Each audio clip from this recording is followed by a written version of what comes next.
which is around 80 to 150, and then you have the casket, which is around 400 to 650, and then the tomb, is that what you call it?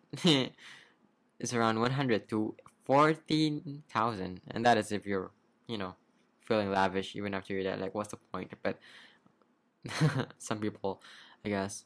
And then arwah, tahlil, and such, very much expenses. So start saving for death. One thing about this funeral expenses, that even if you're like not, I mean, you're not using all the money that you pay for the funeral expenses, the money will go to the people that are around you, like your parents or your children or your wife, whoever that, you know, are related to you. So again, it's a very good practice, and that is how you die, beautifully and nicely and conveniently, not being a pain in the ass for people around you even after you're dead.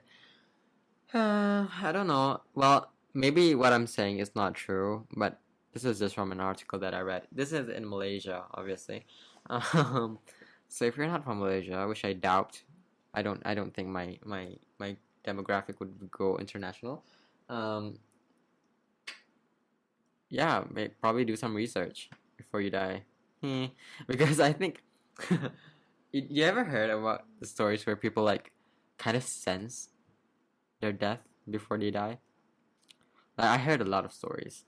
I don't know if they're even true. Like, some people just create stories for them to like sort of like inspirational and motivational videos or whatever, you know, people things that people do for money. But yeah, I've heard like people like sort of like prepare their own, basically they prepared before they die. Yeah, all the cloths and all this stuff. And I think this is kind of true. I mean, I don't know if it's true, but I've been in a point where I kind of like sense that. I'm not dead yet though, so maybe it's not true. Whatever. But do you ever been in a situation where you're like, what if I die tonight? What if I die tonight? Like, what if I'm dying after this?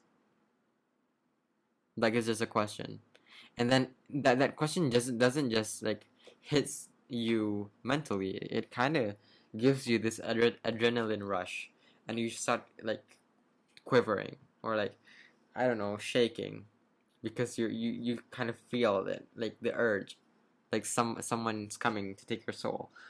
And it's scary. Like, I used to feel that a lot when I was like very young, like around 11 or something like that, I don't know. And then whenever I feel that, I'd go into my mom's room and like sleep with them because I was so scared.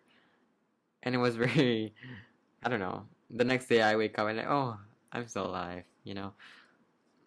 I don't know if you guys felt that, but I felt that multiple times back then. Not much now though. But I guess you never know. You know, death is something destined for you. You don't determine when you die. So just keep on living. Really, just keep on living. Living. Okay? And bringing back the first quote that I mentioned from Norman Cousins. Remember that quote that the real loss in life is when you die, the moment you actually live, whatever that quote was, is it's true. The actual moment that you die is when you stop living, when you stop accepting that you're alive, when you refuse to be alive. That is the real point of dying. And this is not something very healthy. You should enjoy life. Life has so much to offer to you. I feel like something beautiful about life is that it is unexpected, and you never know the people that come into your life. They will always be the right people, even if they're like very toxic, and probably is just there to provide you a lesson to learn. Whatever, you know, life is just something that you go through. but it's also important to always think about that. As you know, being a Muslim, we are always like taught to do that. So yeah, that's it for today's episode. I'm so sorry if this first episode is very long. I just like talking to you guys, and thank you for hanging out with me. I really appreciate your company, and I'm very sorry. I don't know if you guys were waiting for this upload.